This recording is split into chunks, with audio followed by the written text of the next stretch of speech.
जब तक आप आर्मी चीफ थे, आप ये कहते रहे हैं कि आप न्यूट्रल हैं, आपने तो इस मामले में कुछ किया नहीं।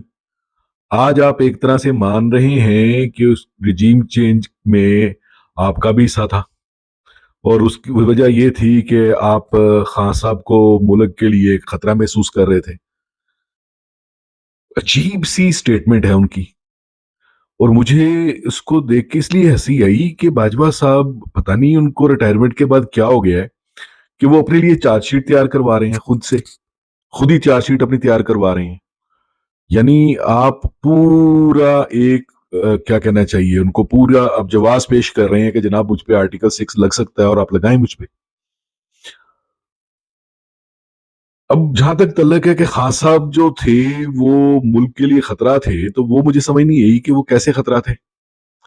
मतलब आपके इस